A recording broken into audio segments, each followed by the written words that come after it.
नमस्कार विदर्भवासियांनो, आपल्या आवडत्या विदर्भ मान्सून या यूट्यूब चॅनलमध्ये आज पुन्हा एकदा आपले खूप खूप स्वागत आहे। तर आज मंगळवार दिनांक 21 ऑक्टोबर म्हणजे दीपावलीचा दिवस। दीपावली म्हणजे प्रकाशाचं पर्व आहे आणि जीवनात आनंद, सुख आणि समृद्धी घेणारा असा हा उत्सव आहे। तर आम्ही कशी कामना करतो की या निमित्तानं ही दिवाळी ही शेतकऱ्यांच्या तसेच सर्वसामान्य विदर्भवासियांच्या जीवनात आनंद, सुख आणि समृद्धी घेऊन येईल। या संपूर्ण प्रकाश पर्वाच्या या दीपावली महोत्सवाच्या सर्व शेतकऱ्यांना तसेच समस्त विदर्भवासियांना विदर्भ मान्सून चॅनलतर्फे खूप खूप शुभेच्छा। हॅपी दिवाळी। तर मी प्रदीप राऊत, हवामान अभ्यासक। आज आपण बघणार आहोत की पुढच्या काही काळ विदर्भातील नेमकं वातावरण कसं राहणार आहे। कारण का आपण मागल्या व्हिडिओत सांगितलं होतं की विदर्भात ऐन दिवाळीत पाऊस येऊ शकतो, म्हणजे दिवाळीवर पावसाचं सावट राहू शकतं आणि विदर्भ मान्सूनचा हा अंदाज अगदी तंतोतंत खरा ठरलेला आहे। कारण की जवळपास आज दुपारनंतरच विदर्भाच्या अनेक भागात आभाळी वातावरण तयार झालेलं आहे आणि पुढचे 2 दिवस कमी अधिक प्रमाणात अनेक ठिकाणी विदर्भाच्या भागात पाऊस पडणार आहे। हलका, काही ठिकाणी मध्यम स्वरूपाचा, तर काही ठिकाणी हलक्या स्वरूपाचा। परंतु 24 तारखेनंतर मात्र विदर्भातील पावसाचं हे प्रमाण वाढणार आहे। कारण की जो बंगालचा सागर आहे सोबतच अरबी समुद्र या दोन्ही सागरामध्ये एक सिस्टीम तयार झालेली आहे। म्हणजे तीव्र कमी दाबाचे क्षेत्र तयार झालेले असल्यामुळं या कमी दाबाचे क्षेत्र एकाच वेळी सरकत असल्यानं विदर्भाच्या भागात 24 तारखेनंतर मोठे पाऊस होण्याची शक्यता आहे आणि जवळपास 24 ते 28 तारखेपर्यंत हा पावसाचा कालावधी राहू शकतो। त्यानंतर 1-2 दिवस तुरळक पाऊस येईल आणि पुन्हा एकदा 1 नोव्हेंबरनंतर, कारण की 29 तारखेला पुन्हा एकदा बंगालच्या सागरात नव्यानं तीव्र कमी दाबाचं क्षेत्र निर्माण होऊ शकते आणि त्यामुळे पुन्हा एकदा 1 नोव्हेंबरपासून ते जवळपास 5 ते 6 नोव्हेंबरपर्यंत किंवा 5 नोव्हेंबरपर्यंत विदर्भात पावसाचं वातावरण राहील। एकंदरीत पुढचे 10 दिवस कमी अधिक प्रमाणात विदर्भात पाऊस पडणार आहे आणि त्यामुळं विशेषतः सोयाबीन उत्पादक जे कास्तकार आहेत, ज्यांनी अजूनपर्यंत आपलं सोयाबीन काढलेलं नाही, अनेक जणांनी काढून गंजा लावून ठेवलेला आहे, हा वादळी पाऊस राहणार आहे। त्यामुळं आपल्या सोयाबीनचं संरक्षण करणं, त्यासाठी ते व्यवस्थित झाकून ठेवणे, कापणी झाली असेल तर ते झाकून ठेवा। तरी जे काही पीक आहे तर या संदर्भात त्यांनी या सूचनेचं पालन करावं आणि लक्षात घ्यावं की पुढचे काही दिवस म्हणजे किमान 10 दिवस विदर्भाच्या अनेक भागात कमी अधिक प्रमाणात, तर काही ठिकाणी जोरदार, म्हणजे विशेषतः 24-25 तारखेनंतर जोरदार पाऊस होण्याची शक्यता आहे। आता आपण वेळ न दवडता लगेचच बघू की नेमका कुठे आणि कसा हा पाऊस पडणार आहे। तर आपण बघतो आहोत की या दोन्ही भागात, म्हणजे भारताचा हा जो बंगालचा समुद्र आहे, तर या बंगालच्या खाडीत आपण बघतो आहे की जवळपास पुढच्या 48 तासात किंवा 24 तासाच्या पुढे एक तीव्र कमी दाबाचं क्षेत्र निर्माण होण्याची शक्यता आहे। सोबतच इकडे अरबी समुद्रातही एक कमी दाबाचं क्षेत्र तयार झालं आहे। त्यामुळे या भागातूनही महाराष्ट्र आणि विदर्भाच्या भागात आपण बघतो की हा बाष्प येत आहे। सोबतच याही भागातून ही सिस्टीम तयार होत असल्याने ही सिस्टीम बहुतेक सद्यस्थितीत अशी या भागातून जाऊ शकते किंबहुना यानंतर ही अरबी समुद्रातही जाऊ शकते। त्यामुळं ही कोणत्याही परिस्थितीत, म्हणजे अशी जरी गेली इकडे उत्तरेकडे किंबहुना अरबी समुद्रात जरी गेली तरीसुद्धा विदर्भाच्या अनेक भागात मोठा पाऊस होऊ शकतो अशी शक्यता आहे आपल्याला दिसत आहे। तर अशा पद्धतीने हे कमी दाबाचे क्षेत्र तयार होणार आहे। आपण बघतो की जवळपास पुढच्या काही तासातच बंगालच्या सागरातलं हे कमी दाबाचं क्षेत्र हे डीप डिप्रेशनमध्ये रूपांतर होऊ शकते। डिप्रेशनमध्ये निश्चितपणे होईल असं हवामान विभागाचं म्हणणं आहे आणि त्यानंतर कमी दाबात याचं रूपांतर होईल आणि आपण बघतो की संपूर्ण विदर्भाच्या भागात जवळपास 24 तारखेनंतर मोठे पाऊस होण्याची शक्यता आहे। पुढचे 2 दिवस कमी अधिक प्रमाणात पाऊस होईल, त्यानंतर मात्र मोठा पाऊस होऊ शकतो। सोबतच याही भागातून जे अरबी समुद्रातून जे कमी दाबाचं क्षेत्र आहे हेही या भागात सरकत असल्याने त्यामुळे पुढच्या जवळपास आठवडाभर किंबहुना पुढच्या 2 ते 3 नोव्हेंबरपर्यंत विदर्भात अनेक ठिकाणी भाग बदलत पाऊस पडण्याची शक्यता आहे। या पावसाचं प्रमाण 24 तारखेनंतर मात्र वाढणार आहे आणि 29 तारखेनंतर आपण बघतो की पुन्हा एकदा एक नव्यानं हे जे काही आपण सायक्लोनिक सर्क्युलेशन जे येणार आहे त्यामुळे तीव्र कमी दाब पुन्हा एकदा नव्यानं 29 तारखेनंतर होईल। त्यानंतर आपण बघतो की विदर्भाच्या भागात 30-31 तारखेनंतर किंवा 1 नोव्हेंबरपासून पुन्हा एकदा मोठा पाऊस होऊ शकतो। तर आपण बघतो की सद्यस्थितीत हा विदर्भाचा भाग आहे आणि या भागात हा पाऊस होणार आहे 1, 2, 3, 4 जवळपास 4 ते 5 नोव्हेंबरपर्यंत विदर्भाच्या भागात पुन्हा जोरदार पावसाची शक्यता आहे। एकंदरीत जर स्थिती आपण लक्षात घेतली तर सध्या विदर्भवासियांची पावसापासून अजूनपर्यंत सुटका नाही. किमान 7 ते 8 नोव्हेंबरपर्यंत किंवा 9 ते 10 नोव्हेंबरपर्यंतसुद्धा विदर्भात पाऊस कायम राहू शकतो, अशी सध्याची स्थिती आहे. तर आपण बघतो की ही आजपासून ते 4 नोव्हेंबरपर्यंतची परिस्थिती आहे. आणि आपण बघतो की जवळपास हा जो विदर्भाचा भाग आहे, तर या विदर्भाच्या भागात मध्यम ते जोरदार स्वरूपाचा पाऊस अनेक ठिकाणी होणार आहे. म्हणजे पुढचे 2 दिवस पावसाचं प्रमाण कमी अधिक राहील, परंतु 24 तारखेच्या पुढे मात्र जोरदार पाऊस हा विदर्भाच्या सर्वच भागात होणार आहे. सहसा आजपर्यंत काय होतं की जो ईशान्येकडचा जो पाऊस असतो, कारण की आपल्याकडचा मान्सून हा संपलेला आहे, ईशान्येकडचा मान्सून आता सुरू झालेला आहे. बहुधा हा ईशान्येकडचा मान्सून सातत्यानं विदर्भ किंवा महाराष्ट्राच्या भागात सक्रिय राहत नाही. एरवी क्वचित एखाद्या वेळेस थोडाफार पाऊस होतो, परंतु यावर्षी पॅटर्न बदललेला आहे आणि ईशान्य मान्सूनचा मोठा परिणाम हा महाराष्ट्रासहित विदर्भाच्या अनेक भागावर सातत्यानं होत आहे आणि पुढचे काही दिवसही हा परिणाम होणार आहे. त्यामुळं पावसाळा पूर्णपणे संपला असं अधिकृत जरी हवामान विभाग म्हणत असलं, तरी विदर्भातील आणि महाराष्ट्रातील पावसाळा अजूनही संपला असं आपण शाश्वतपणे म्हणता येणार नाही.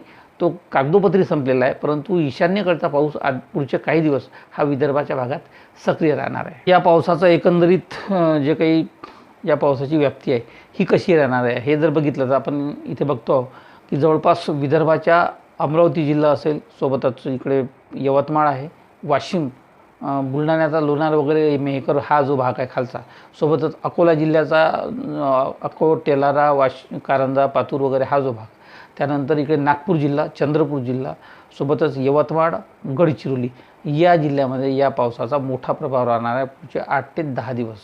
तुलनेने भंडारा, गोंदिया या 2 जिल्ह्यात पावसाचं प्रमाण थोडं कमी राहू शकतं, किंवा नंतर कदाचित वातावरण बदलल्यास तेही वाढू शकेल. परंतु सद्यस्थितीत जर आपण बघितलं तर नागपूर, भंडारा, अमरावती, अकोला, बुलढाणा, यवतमाळ, वाशिम, सोबतच वर्धा आणि चंद्रपूर या जिल्ह्यामध्ये मात्र पुढचे 8 ते 10 दिवस मध्यम ते जोरदार स्वरूपाचा पाऊस होणं अपेक्षित आहे. तर आता आपण विस्तृतपणे बघण्याचा प्रयत्न करू की पुढचे काही दिवस वातावरण नेमकं विदर्भातील कसं राहणार. तर आजचा जर आपण अंदाज लक्षात घेतला तर आज आपल्या लक्षात येईल की पश्चिम विदर्भाच्या अनेक भागात आज दुपारनंतर ढगाळी वातावरण निर्माण होऊ शकते आणि आज सायंकाळी किंवा रात्री उशिरापर्यंत अमरावती जिल्ह्यातील हा जो चिखलदरा आणि धारणी हा जो भाग आहे, तर या तालुक्यांमध्ये सोबत अचलपूर वगैरेपर्यंत, इकडे अंजनगाव, सुरजी भागात, या भागात मध्यम ते जोरदार स्वरूपाचा पाऊस आज रात्री उशिरापर्यंत किंवा उद्या पहाटेपर्यंत होऊ शकतो अशी परिस्थिती आहे. सोबतच अकोला जिल्ह्यातील इकडे अकोट, तेलारा वगैरे हा जो भाग आहे, तर याही भागात पावसाची परिस्थिती निर्माण होऊ शकते आज रात्री उशिरानंतर. सोबतच इकडे मेहकर, बुलढाणा जिल्ह्यातील लोणार वगैरे हा जो भाग आहे, तरी चिखली असेल, याही भागात मध्यम ते जोरदार स्वरूपाचा पाऊस होऊ शकतो अशी शक्यता आहे. त्यासोबतच अकोला जिल्ह्यातील पातूर असेल, महसूल असेल हा जो भाग आहे, याही भागात मध्यम ते जोरदार स्वरूपाचा पाऊस होऊ शकतो. घाटबोरी वगैरे इकडेपर्यंत, खुदनापूर असेल, घाटबोरी असेल या भागात. त्यानंतर बाळापूर वगैरे भागात हलक्या मध्यम स्वरूपाचा पाऊस आज होऊ शकतो. बुलढाणा जिल्ह्यातील शेगाव असेल, खामगाव असेल, याही भागात मध्यम त्या हलक्या प्रमाणात पाऊस आज शक्यता सायंकाळनंतर रात्री उशिरापर्यंत आहे. सोबतच अकोला जिल्ह्यातील अकोला, बोरगाव, मंजू, सोबतच गोरेगाव असेल, आळंदा असेल, याही भागात हलक्या मध्यम स्वरूपाचा पाऊस आज सायंकाळी रात्री उशिरापर्यंत होऊ शकतो अशी शक्यता आहे. त्यानंतर मूर्तिजापूर तालुका असेल, इकडे अमरावती जिल्ह्याचा दर्यापूरचा भाग असेल, यात हलक्या पावसाच्या सरी होऊ शकतात.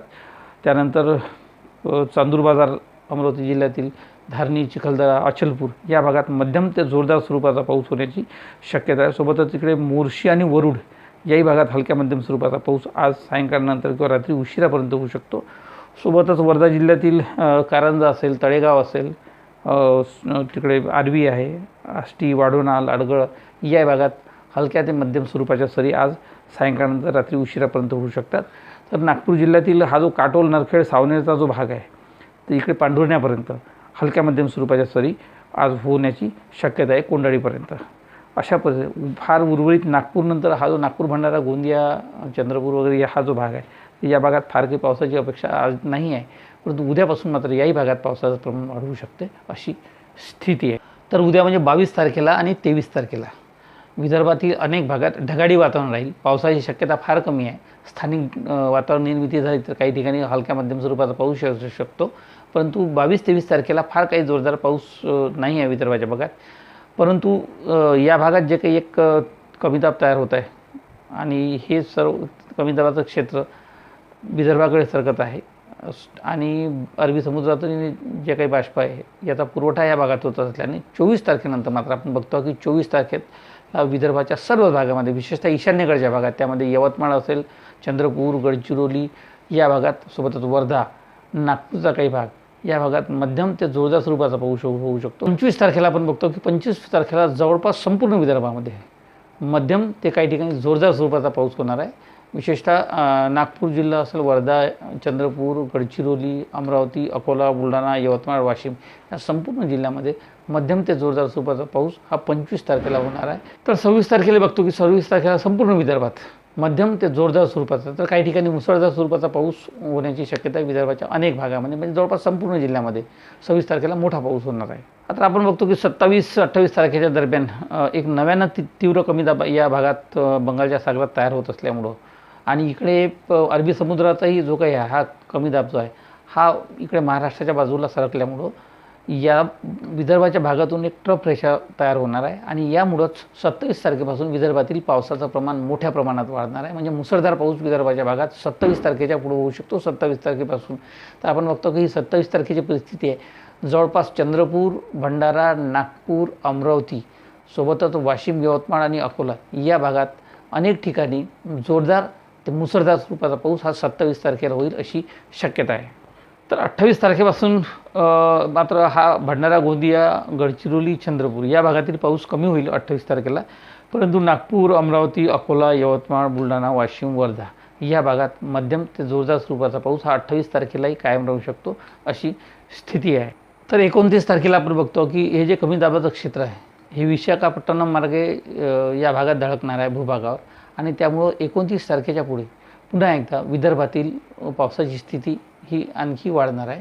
29 तारखेला पावसाचं प्रमाण कमी राहील, परंतु ही 30 तारखेची परिस्थिती आपण बघतो की जवळपास इकडे गोंदिया, गडचिरोली, भंडारा सोबतच चंद्रपूर, यवतमाळ या भागात पावसाचा मोठा जोर वाढू शकतो. सोबतच संपूर्ण विदर्भामध्ये मध्यम ते जोरदार स्वरूपाचा पाऊस हा 30 तारखेला येणार आहे आणि 31 तारखेला हीच परिस्थिती कायम राहणार आहे. तर 31 किंवा 1 तारखेला विदर्भातील पावसाचं प्रमाण थोडं कमी होऊ शकते, परंतु हलक्या मध्यम स्वरूपाचा पाऊस अनेक भागात राहील. काही ठिकाणी आभाळी वातावरण राहील. पुन्हा एकदा ही परिस्थिती नव्याने एक कमी दाब पुन्हा एकदा बंगालच्या सागरात बनत असल्यामुळं 1 तारखेच्या पुढे म्हणजे 2-3 तारखेच्या पुढे पुन्हा एकदा विदर्भात जोरदार पावसाचे लक्षण दिसत आहे आणि 2 तारखेनंतर आपण बघतो की अमरावती, अकोला, यवतमाळ, वाशिम इकडे चंद्रपूर वगैरे या भागात मध्यम ते जोरदार स्वरूपाचा पाऊस होणार आहे आणि 2 तारखेनंतर 2, 3 आणि 4 नोव्हेंबर किंवा 5 नोव्हेंबरपर्यंत हा पाऊस सक्रिय राहू शकतो अशी शक्यता आहे.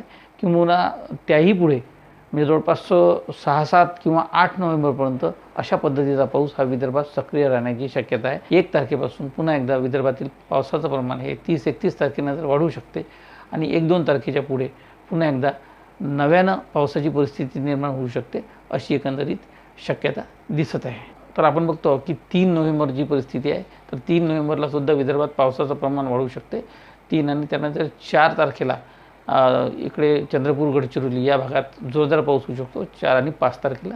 तर 6 नोव्हेंबरला सुद्धा आपण बघतो की या भागात पाऊस शक्यता आहे. 6 नोव्हेंबर नंतर मात्र विदर्भातील पावसाचं प्रमाण अतिशय कमी होण्याची शक्यता आहे. तर अशा पद्धतीनं हा पाऊस होणार आहे. त्यामुळं घाबरून जाण्याचं कारण नाही शेतकऱ्यांनी, कारण की फार काही मोठा पाऊस म्हणजे महापूर वगैरे किंवा पूर येईल असे हा पाऊस राहणार नाही. 24 तारखेनंतरचा पाऊस जरी जास्त असला तर तो मुसळधार स्वरूपाचा पाऊस काही जिल्ह्यामध्ये होणार आहे, काही जिल्ह्यामध्ये प्रमाण कमी राहू शकतं. त्यामुळं फार शेतकऱ्यांनी घाबरून जाण्याचं कारण नाही. परंतु ज्यांनी सोयाबीन वगैरे किंवा इतर पिकं आपली कापणी केली असेल तर ती व्यवस्थित बांधून ठेवावी, त्याच्या गंजा लावून ठेवावा, कारण की हा पाऊस वादळी असल्यामुळं वाऱ्याचं प्रमाण राहू शकते, सोबतच विजांचंही प्रमाण राहू शकते. त्यामुळं आपले जे काही शेतीचं जे उत्पन्न आहे, सोबतच आपले गुरंढोरं आहे यांचा बचाव आपण करणं गरजेचं आहे. सोबतच आपलं स्वतःचं रक्षण आपण करा, कारण की वादळी पाऊस आहे. मात्र एक दक्षता घेणं जरुरीचं आहे, कारण की अनेक शेतकऱ्यांनी आता हा पावसाळा संपला असं समजून पुढच्या हंगामाच्या पेरणीची लगबग सुरू केलेली आहे. तेव्हा आमची अशी विनंती आहे आणि आमची अशी सूचना आहे की विशेषतः विदर्भातील शेतकऱ्यांनी हरभरा असेल किंवा अन्य काही पिकाच्या पेरणीसाठी लगबग करू नये. किमान 5 नोव्हेंबरपर्यंत किंवा 3-4 नोव्हेंबरपर्यंत आपण वाट पहा, कारण की पाऊस हा सातत्यानं 3-4 तारखेपर्यंत विदर्भात राहणार आहे. त्यामुळं किमान 5 तारखेपर्यंत 5 नोव्हेंबरपर्यंत आपण वाट बघावी आणि त्यानंतरच पेरणीचा निर्णय घ्यावा असं आवाहन आम्ही विदर्भ मान्सूनच्या निमित्तानं करतो आणि आजच्या भागात येथेच थांबतो. पुन्हा एकदा नवीन माहितीसह नवीन भागात आपल्याला भेटूच. तोपर्यंत आपण आम्हाला रजा द्यावी. नमस्कार, धन्यवाद. जय हिंद, जय भारत, जय महाराष्ट्र, जय विदर्भ.